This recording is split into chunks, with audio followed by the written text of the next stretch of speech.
Liberty Tamil நேயர்களுக்கு வணக்கம். இன்றைய நேர்காணலில் நாம் சந்திக்க இருப்பவர் பத்திரிகையாளர் கோட்டீஸ்வரன் அவர்கள். வணக்கம் சார். வணக்கம். நேயர்களுக்கு அன்பு வணக்கம். தொடர்ச்சியாக ஒருபுறம் இந்த மேகதாது விஷயம், நீட் உள்ளிட்ட பல்வேறு விஷயங்கள்ல இருக்கிறாங்க அப்படின்னு ஒரு குற்றச்சாட்டு இருக்கு. இன்னொரு புறத்துல இந்த திட்டங்களுடைய பெயர்களை மாற்றுறதை எப்படின்னா பாக்குறீங்க? இந்த விஷயத்துல மாத்திரம் கரெக்டாக செயல்படுறாங்க. அதாவது ஒரு திட்டங்கள், முதல்வர் திட்டங்கள் ஒரு பெயர் இருந்தா அந்த திட்டங்களுடைய பெயரை மாத்துறதுக்கு உதாரணத்துக்கு சொல்லணும்னா, முன்னாள் முதல்வர் ஸ்டாலின் போட்ட எல்லா திட்டங்களுடைய பெயர்களை மாத்திட்டு புதிதாக எதுவும் பெயர் வைக்கிற அந்த நடவடிக்கை மட்டும் இந்த அரசாங்கம் சிறப்பாக செயல்படுத்துறாங்க அப்படின்னு சொல்றாங்களா? அது எப்படி நான் பாக்குறேன்? அது சிரிப்பு தாங்க வருது. இதெல்லாம் ரொம்ப வீக்கா இருக்கிற அரசியல்வாதிகள் பண்ணக்கூடிய அரசியல் கட்சிகள் இருக்கக்கூடிய நிலைப்பாடு. கடந்த காலத்துல இதெல்லாம் பண்ணியிருக்கிறாங்க. திமுகல பண்ணியிருக்கிறாங்க, அதிமுகல பண்ணியிருக்கிறாங்க. நீங்க கம்மியா செலவு பண்ணி அரசியல்ல பெருசா மூலதனமோ, முதலீடோ, நேரமோ செலவு பண்ணாம, சினிமால இருந்த அந்த நல்ல பேரை, அந்த கவர்ச்சியை வைத்து, அந்த அந்த முக வசீகரத்தை வைத்து நீங்க வந்துட்டீங்க ஆட்சிக்கு. எவ்வளவு சுலபமா ஒரு பதவி கிடைச்சிருக்கு, முதலமைச்சர் பதவி.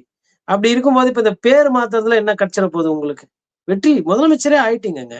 இதுக்கப்புறமா இப்ப இப்ப நான் முதல்வனா, நீங்களும் தாங்க முதல்வனு. முதல்வன்னா என்ன ஸ்டாலின் சார் தான் முதல்வனா? அப்ப நீங்க உங்களை முதல்வராவே நினைக்கலையா? என்ன சிந்தனை இது? யார் ஆட்சியில இருக்கிறாங்களோ அவங்க தாங்க முதல்வன்னு. நான் முதல்வன் ஒண்ணு இருக்குது, அதுக்கு போய் பேரை மாத்துறேன் அப்படின்னா அப்புறம் சரி. கலைஞர் மகளிர் தொகை, இப்ப பெயர் மாற்றம் ரொம்ப முக்கியமா, இல்ல அவங்களுக்கு பணத்தை கூட போடுறது முக்கியமா? சரி, பேரை மாத்தி வைங்க, தப்பு கிடையாது. அந்த திட்டத்துக்கு பேரை மாத்தி வைங்க. 2500 எப்ப கொடுப்பீங்க? அதையாவது சொல்லுங்க. பணம் வந்துட்டாவே ஓரளவுக்கு பஞ்சாயத்துக்கெல்லாம் சரியாகுதுங்க. இப்போ திமுக பீரியட்ல ஆட்சி முடியிற நேரத்துல கிட்டத்தட்ட 3 மாசத்துக்கு தேவையான பணத்தை சேர்த்து போட்டாங்க. பொங்கலுக்கு காசு 8000 ரூபாய் போட்டாங்க. அது இல்லாம ஒரு 8000 ரூபாய் வவுச்சர் சொன்னாங்க. அவங்களும் இதே தமிழ்நாட்டுல தானே இதெல்லாம் பிளான் பண்ணாங்க. அவங்களுக்கு என்ன பணம் இருந்ததா இல்லையா, கடன் இருந்ததா இல்லையா, அதெல்லாம் மக்கள் தலையில போட்டு பண்ணினாங்க. அதுவும் பிரச்சனைப்பா. நீ சிந்திச்சுக்கோ. புனித கோட்டையில நீங்க தானே கொண்ட வச்ச லைட்ல ஒய்யாரமா போறீங்க. போலீஸ் பாதுகாப்பு நீங்க சிந்திங்க. ஐஏஎஸ், ஐஎஃப்எஸ், ஐஆர்எஸ் பச்சை அதிகாரி எல்லாம் உங்க கூட தானே இருக்கிறாங்க. நீங்க சிந்திங்க. முதலமைச்சர் மக்கள் கிட்ட போய் பணம் இல்ல, பணம் இல்ல, பணம் இல்லன்னா ஒண்ணு. ரெண்டாவது, இப்போ இப்ப இது நடந்துச்சு. இப்ப பேரை மாத்துறதுலதான் இந்த மாதிரி பண்ணும்போது என்னன்னா மடைமாற்றம். இப்போ செந்தில் பாலாஜி வழக்கு, அது ஒரு மடைமாற்றம். நீங்க அவர் மேல வழக்கு போட வேணாம்னு யாருமே சொல்லியே, கைது பண்ண வேணாம்னு யாருமே சொல்லியே. அப்ப அரசனுடைய கவனம் இந்த பெயர் மாற்றம், இந்த விஜிலன்ஸ் கமிஷன், டிவிஎஸ்சி விசாரிக்கிறது, அதுலதான் இருக்கு அவங்களோட கவனம். அந்த அரசியல் பேசுறது, அரசியல் தன்மை. அப்புறம் படம் பார்த்து ஜனநாயகம் படம் ரிலீஸ்ல ஒரு 4 நாள் அதுல போயிடுச்சு. படம் ரிலீஸ்க்கு முன்னாலே எல்லாம் போய் பெயர் வைக்கணும். அதாவது ஒரு திட்டங்கள் வந்தா முதல்வர் பேரோ, முன்னாள் முதல்வர் பேரோ, யாரோ தனிப்பட்ட பேரு ஞாபகம் வராம ஒரு பொது பேரா இருக்கணும்னு சொல்லி பேரை மாத்துறாங்க. அதாவது நான் என்ன சொன்னாங்க, இது உங்க அரசோட கொள்கை முடிவா இருக்கலாம், இதை செய்யலாம். நான் அதுல எதுவும் சொல்லல. ஆனா மக்களோட பிரச்சனை நிறைய இருக்குங்க. மக்களோட பிரச்சனை நிறைய இருக்கும்போது நீங்க இதுலதான் கவனம் செலுத்த போறீங்கன்னா மக்கள் இதை விரும்ப மாட்டாங்க. சரிங்க, எந்த கட்சினா இருக்கட்டும்ங்க, மக்களுக்கு நம்ம என்ன செய்யறோன்றதுதான் முக்கியம். மக்களோட எதிர்பார்ப்பை அரசு பூர்த்தி செய்தா மக்கள் சந்தோஷமா இருக்கிறாங்களா? இப்போ நம்ம தாவேக்காவை பொறுத்தவரை என்னன்னா, இன்னைக்கு காலைல ஒரு பேட்டி பார்த்தா 95 விழுக்காடு ஊழலை ஒழித்து விட்டோம், லஞ்சத்தை ஒழித்து விட்டோம் சொல்லிட்டு சொல்றாரு.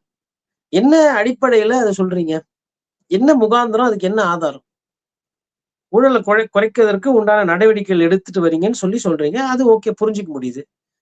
அங்கங்க லஞ்ச ஒழிப்புத்துறை போய் கைது செய்யறாங்க, சஸ்பெண்ட் ஆகுறாங்க. ஆமா, உண்மை, வரவேற்கிறோம், நல்ல விஷயம். உண்மையில விஜய் சார் எடுக்கக்கூடிய அந்த விஷயத்த வரவேற்கிறோம். ஆனா 2 மாசத்துல மத்ததெல்லாம் எதுவுமே செய்ய முடியாது. 2 மாசத்துல என்ன செய்ய முடியும்? ஒரு 6 மாசம்னா டைம் கொடுங்க, போக பாருங்க அப்படின்னு சொல்ற நீங்க, ஒரு 70 நாள்ல தமிழ்நாட்டுல லஞ்சத்துல ஊர்ன ஒரு மாநிலத்தை லஞ்சமே இல்லைன்னு பண்ணிட்டேன்னு பேசுறீங்களே, இது என்ன விதத்துல நியாயம்? ஒரு சிம்பிளா ஒரு சாம்பிள் சொல்லட்டுமா, கேட்கட்டுமா? விஜய் சார் கிட்ட ஜனநாயகம் படம் ரிலீஸ் ஆச்சு இல்லைங்களா? பிளாக்ல டிக்கெட் விற்க கூடாதுங்க. சட்டப்படி பிளாக்ல விற்க கூடாதுங்க, தப்பு. நீங்க சத்தியம் பண்ணி சொல்லுவீங்களா பிளாக்ல டிக்கெட்டே விக்கல ஜனநாயகத்துக்குன்னு? லஞ்சத்தை ஒழிச்சிட்டீங்களா? அப்ப அது கருப்பு பணமா வெள்ளை பணமா? மக்கள் பணம். 200 ரூபாய் டிக்கெட்டை 2000 ரூபாய், 1000 ரூபாய், 500 ரூபாய் கொடுத்து வாங்கியிருக்கிறாங்க. ஒரு பொருள் மதிப்பு 3 மடங்கு 5 மடங்கு கொடுத்து வாங்கியிருக்காங்க. அது கருப்பு பணம் சேர்ந்துருக்குதுங்க. இதை நீங்க ஒழிச்சிங்களா? உங்களோட சொந்த படத்துக்கே உங்களை விரும்பி உங்களை நேசித்து வந்து பார்க்கக்கூடிய உங்க மக்களுக்கு உங்களால டிக்கெட்டு விலையை நியாயமா கொடுக்க முடியல. இதுதான் நடந்துச்சு. இதுதான் உண்மை.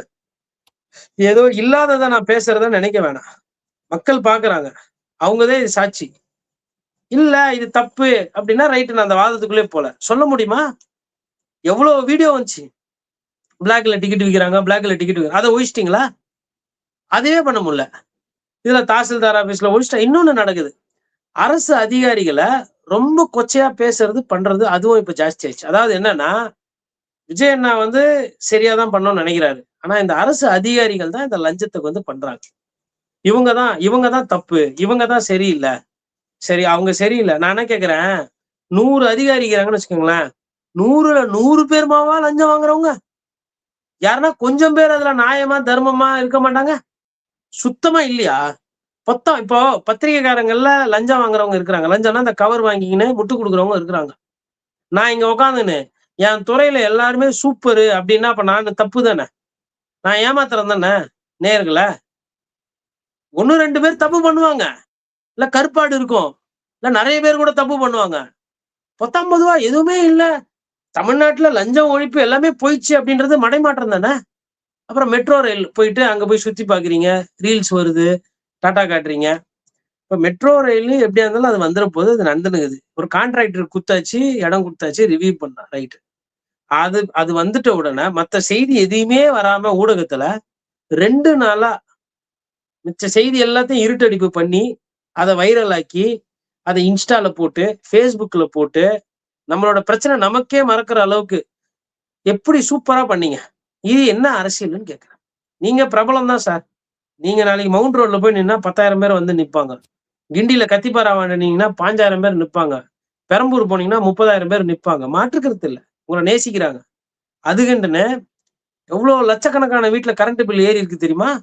இந்த 2 மாசத்துல கேட்டிருப்பீங்களா? இப்போ நிர்மல்குமார் லைட்டா ஒத்துக்கிறாரு. ஐயா இருக்கும் போலதான் தெரியுது. அதனால நாங்க வந்து ஆய்வு பண்றோம். சாமி, மக்கள் பணம். யாரும் சந்தோஷமாலாம் கரண்ட் பில் கட்டல. நான் போன திமுக ஆட்சி காலத்திலுமே இதையே பேசியிருப்பேன். நம்ம லிபர்டி தமிழ்லயே பேசியிருப்பேன். அப்போ ஒரு சில நண்பர்கள், இந்த கோட்டீஸ்வரனுக்கு எப்ப பார்த்தாலும் இதே வேலை. சுத்து வரி ஏத்திட்டாரு, தண்ணி வரி ஏத்திட்டாரு ஸ்டாலின் சார், கரண்ட் பில் ஏத்திட்டாரு ஸ்டாலின் சார். சார் ஏத்துனாங்க தான் சார் சொல்ல முடியும். கட்சியை தாண்டி பொதுமக்களுடைய பிரச்சனையை பேசுறதுக்கு தானே ஒரு பத்திரிகையாளர் இருக்கணும். எடப்பாடி பழனிசாமி காலத்துல கரண்ட் பில்லு சத்து வரி ஏத்துறான்னப்ப அன்னைக்கு திமுக குரல் கொடுத்தது. அன்னைக்கு திமுகவை நியாயப்படுத்தி தானே நம்ம பேசணும். இதே கேள்வி ஏடிஎம்கே மீது தானே கேட்டோம். அதே கேள்வி திமுக மீது தானே கேட்டோம். இப்ப அதே கேள்வியை தாவேக்காவை நோக்கி கேட்கணும்ல. என்னன்னா அவங்க எல்லாம் சொல்லிட்டு செஞ்சாங்க கரண்ட் பில் ஏத்துறோம்னு. சொல்லாம ஏத்துனீங்க பாருங்க சார். 2 மாசத்துல சூப்பர். சொல்லாம சைலண்டா போட்டுட்டு அப்படியே ஒரு பிரச்சனை இல்லாத மாதிரியும். ஃபர்ஸ்ட் ஆஃப் ஆல் கரண்டே இல்ல, நிறையத்துல கரண்ட் கட் ஆகுது. அந்த பிரச்சனை முடியறதுக்குள்ள பார்த்தா அடுத்த பிரச்சனை அதை விட பெருசா இருக்குது. போய் வர கரண்ட்டுக்கு எப்படி இவ்வளவு பில்லு வச்சுன்னே தெரியல யாருக்குமே. இவங்களுக்கு இப்பவும் டவுட் இருக்கும். நான் என்ன சொல்றேன்னா, எல்லா அதிகாரிகிட்ட போய் கேட்க முடியாது. இந்த டாய்ஷான்னு ஒரு பில்டிங் இருக்கு. ஐஏஎஸ் ஆபீசர்ஸ், ஐபிஎஸ் ஆபீசர்ஸ், பெரிய பெரிய அதிகாரிகளும் தங்கி இருக்குது. கோயம்பேடு தாண்டி விருகம்பாக்கம் கிட்ட இருக்கு. இந்த டாய்ஷால போய் எத்தனை பில்டிங்னு பார்த்து, டாய்ஷால இருக்கிற அதிகாரிகளாம் போன மே மாசம் எவ்வளவு கரண்ட் பில் கட்டினீங்க, இப்ப எவ்வளவு கரண்ட் பில்னு கேளுங்க. அவங்க எடுத்தாங்கன்னா கணக்குல நான் சொல்றேன் 60% வீடுக்கு மேல குறைந்தபட்சம் கரண்ட் பில்லு பயங்கரமா ஏறி இருக்கு. இப்போ போய் குடிசையில எல்லாம் கேட்கணும்னா நேரம் ஆகும் இல்லையா? ஒரே ஒரு பில்டிங் சாம்பிளுக்கு எடுத்து கணக்கு வெளியிட சொல்லுங்க, தெரிஞ்சிடும். இல்ல இப்ப கரண்ட் பில் இவ்வளவு வந்திருக்குதுன்னு நீங்களே சொல்றீங்க. ஒவ்வொரு வீடா போய் ரீஅசஸ்மெண்ட் பண்ணி ரெக்டிஃபை பண்ணுங்கன்னு சொல்றீங்க. அப்போ நடந்திருக்குல்ல, எவ்வளவு வருமானம் எக்ஸ்ட்ரா வந்திருக்கு. கரண்ட் பில்ல எவ்வளவு கட்டிக்கிறோம் நாங்க ஜனங்க மொத்தமா சொல்லுங்க. வெளிப்படைத்தன்மை தெரியும். அதை விட்டுட்டு அதாவது ரீல்ஸ், டிக்டாக், ஃபேஸ்புக்ல ஃபயர் விட்டு ஆட்சிக்கு வந்தாச்சு. இன்னமும் அதேவா? அப்ப எப்போ வந்து பிரச்சனைகளை தீர்க்க போறீங்க? நீங்க ஆட்சிக்கு என்ன சொல்லி வந்தீங்க? திமுக சரியில்லை, அதிமுக சரியில்லை, பிரச்சனைகள் இருக்கு. நீங்க இந்த 75 நாள்ல எந்த பிரச்சனைய 100 விழுக்காடு சரியா தீர்த்துட்டீங்க? அதுதான் ஒரு பிரச்சனை. சரி, 100% தீர்க்க முடியாது. ஒரு சில நல்ல விஷயங்கள் நீங்க பண்ணிக்கிறீங்க. என்ன? தனியார் பள்ளிக்கூடங்கள்ல யாரும் அதிகமா பணம் வாங்கக்கூடாது. சரி, அதுக்கப்புறமா என்ன பண்ணிட்டாங்க? மருத்துவமனையில தனியார் யாருன்னா அதிகமா பணம் வாங்கினா நடவடிக்கை எடுப்பார். யாரு? விஜய் சார். அப்புறம் முதலமைச்சர் இன்னொரு திட்டம் அறிவிச்சிருக்காரு. என்னன்னா, மருத்துவமனையில தனியார்ல அனுமதிச்சு யாருன்னா இறந்து போயிட்டாங்கன்னா, அந்த பில்லு வந்து ரத்து. பண்றது இவ்வளோண்டு. ஐயா ராஜ்மோகனே அது எப்போ இம்ப்ளிமெண்ட் பண்றது என்ன ஏதுன்னு கஷ்டப்பட்டு முயற்சி பண்ணின்னு இருக்காரு. ஆனா போலியா இன்ஸ்டால இந்த மாரி வட இந்தியா பூரா ஹிந்தி, குஜராத்தி, அப்புறம் தெலுங்கு, மலையாளம், தென்னிந்தியால எல்லா இடத்துலயும் போட்டு பிரபலம் பண்ணிட்டு இருக்கிறீங்க. அப்ப பிரச்சாரம் பண்ணிட்டு இருக்கிறீங்க. மக்களோட பிரச்சனைகளுக்கு தீர்வு எங்க? இதான் நம்ம இன்னைக்கு வந்து மடைமாற்று அரசியல் நடந்துட்டு இருக்கு. இந்த குறிப்பா இந்த மேகதாது விஷயத்துல இப்போ அந்த மீட்டிங் கேன்சல் ஆயிடுச்சு. அனைத்து கட்சி கூட்டமும் நடத்தல. இப்போ திமுக போராட்டத்தை அறிவிச்சிருக்கிறாங்க. அதாவது ஒத்த கருத்து உடைய கட்சிகள் வந்து இந்த போராட்டத்துல கலந்து கொள்ளலாம் அப்படின்னு சொல்லி ஒரு அறிவிப்பும் கொடுத்திருக்கிறாங்க. அது எப்படி நான் பாக்குறீங்க? காங்கிரஸ் அதுல கலந்துக்காது. ஆனா காங்கிரஸ் கலந்துங்கன்னா கேள்வி கேட்பாங்க. நியாயமான கேள்வி கேட்பாங்க. நீ தான் இருக்கிறியாப்பா கேளம்பா, நீ கேளன்னு கேட்பாங்க. ஆனா என்ன பண்ணுவாங்க, லீவ் விட்டுருவாங்க. ஒத்த கருத்தும் இல்ல, 2 கருத்தும் கிடையாது. ஒரே கருத்து. யார் ஆட்சியில இருக்கிறாங்களோ அவங்கள ஓடி போய் கட்டி பிடிச்சிக்கணும். அதான் காங்கிரஸோட கருத்து. நாங்க ஆட்சியில இருக்கணும். ஓகேங்களா? கம்யூனிஸ்ட் தோழர்களுக்கு இது ஒரு நெருக்கடி. கண்டிப்பா மேபி அந்த போராட்டத்துல கலந்துக்கலாம். இல்ல அவங்க என்ன பண்ணுவாங்கன்னா, நாங்களே கூட தனியா போராட்டம். அது எதுக்கு சேர்ந்து பயணம் பண்ணோம்? கொஞ்சம் அப்படியே பிகுவா இருக்கணுமே! அப்படின்னு சொல்லிட்டு என்ன பண்ணுவாங்க, தனியா கூட அறிவிப்பு பண்ணுவாங்க. அதிமுகவும் இதுல சேருமான்னு தெரியல. இல்ல அவங்க தனியான்னுவாங்க. அதனால ஒரு சிலர் வருவாங்க. அ அந்த ஒத்த கருத்து இருக்கிறவங்க மேபி பாட்டாளி மக்கள் கட்சி வரலாம். நாம் தமிழர் கட்சியும் சேர்ந்துலாம் போராட்டம் பண்ணுவாங்க. இப்போ பண்ண மாட்டாங்க. எல்லாம் தனித்தனியா தான் பண்ணுவாங்க. திமுகவோட அழைப்பு என்பது ஏத்துக்க மாட்டாங்க. பட் திமுகவே ஒரு பெரிய கட்சி தானே. அவங்க தனியா ஒரு போராட்டத்த நடத்திட்டு போ வேண்டியது தானே. இப்ப டெல்டால வந்து திமுகவுக்கு கட்சி கட்டுக்கோப்பா இருக்கு. கட்சி பலமா தானே இருக்கு. அதனால அந்த இடத்துல வந்து அவங்களுக்கு வந்து இந்த திமுகவே தனியா அந்த மேகதாது போராட்டம் விஷயத்துல பண்ணலாம். அரசு சார்புல எந்தவித ஒரு அதிரடி நடவடிக்கை இல்லாத பொழுது திமுக ஒரு மிகப்பெரிய போராட்டத்தை தமிழ்நாட்டுல கட்டமைக்கணும் அப்படிங்கிற ஒரு பார்வையை பார்க்கணுமா அத? இல்ல திமுக கட்டமைக்கணும்னா, அதுக்கு மத்த கட்சிகள் வந்து ஒத்துமையா வரணும் இல்லைங்களா? இப்ப திமுக வேணுமா, தாவேகா வேணுமான்னும்போது எல்லா கட்சிகளும் தாவேகா தானே வேணும்னு கை தூக்குது. அதிமுகல இருக்கிற எம்எல்ஏவா ஜெயிச்சதுக்கு அப்புறம் தாவேகா போணும்னு தானே ஆசைப்படுறாங்க. அங்க போனா தானே அமைச்சர் ஆக முடியும், டெண்டர் எடுக்க முடியும், மாநகராட்சியில நமக்கு வேண்டப்பட்டவங்கள கவுன்சிலர் ஆக்க முடியும், மேயர் ஆக்க முடியும், 4 காசு பார்க்க முடியும். அதனால இந்த ஒத்த கருத்து பிரச்சனைன்றதெல்லாம் வந்து நம்ம கோரிக்கை வைக்கலாம். இனிமேல் அந்த மாரி கோரிக்கை எல்லாம் வைக்கிறது வேஸ்ட். இன்னுமா திமுக இவங்களெல்லாம் நம்புறீங்க? ஒத்த கருத்துக்கிறவங்கலாம் வாங்க, 2 கருத்துக்கிறவங்கலாம் வாங்கன்னு. அவங்கவங்க ஆட்டையா பாட்டையா விளையாட போயிட்டாங்க. விவசாயிக்கு எதனா பண்ணோம்னா, அந்தந்த கட்சி இனிமேல் தனியா போராடிக்கங்க அவ்வளவுதான். இல்லன்னா மேபி அதிமுகவ கேட்டு பாருங்க. "என்னப்பா ஆல்ரெடி நம்மள கூட்டாளின்றாங்க. விவசாயி பிரச்சனை வேணா சேர்ந்து பண்ணுவோமா?" அப்படின்னு கேட்டு பாருங்க. மேபி அது ஒரு மாற்றமா இருக்கும். இல்ல புதுசா இருக்கும். மேபி அந்த மாற்றமாச்சும் வருதான்னு பார்ப்போம். நல்லா தானே இருக்கும். அதிமுக தொண்டர்களும், திமுக தொண்டர்களும் 2 பேரும் சேர்ந்து விவசாயி விஷயத்துல ஒண்ணானா? தப்பு கிடையாது. தண்ணி வரணும், விவசாயிக்கு பஞ்சம் போணும், விவசாயிகள் 3 போகம் நல்லா பண்ணணும். வர அரசியல் அர்த்தம் கொண்டு வரதுக்கோசரம் சொல்லலாம்ல. இப்போ பாஜகவை எதிர்த்து கம்யூனிஸ்ட், காங்கிரஸ் ஒண்ணா வராங்கல்ல.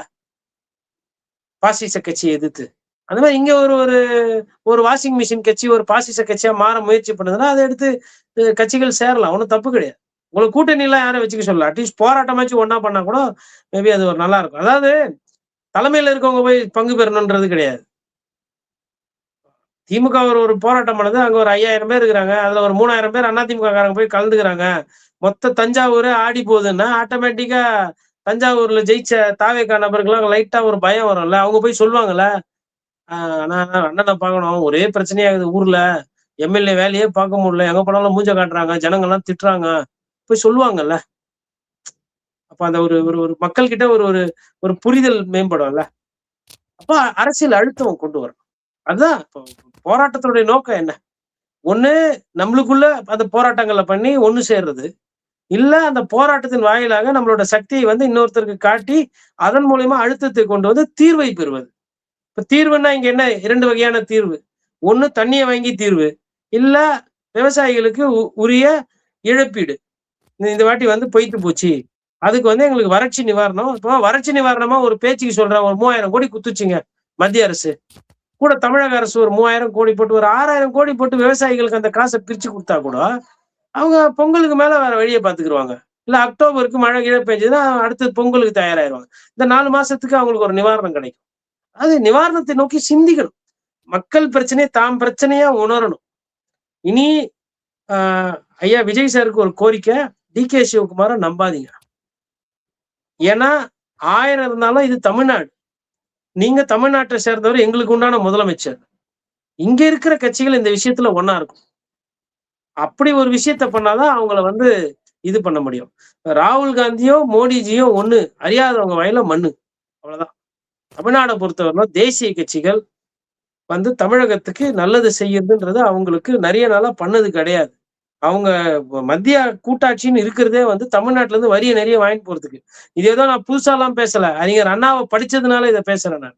நன்றிண்ணே. நிறைய நல்ல பயனுள்ள அனுபவம் வாய்ந்த தகவல்களை நேயர்களுக்கு சொல்லியிருக்கீங்க. உங்களுடைய நேரத்துக்கு மிக்க நன்றி.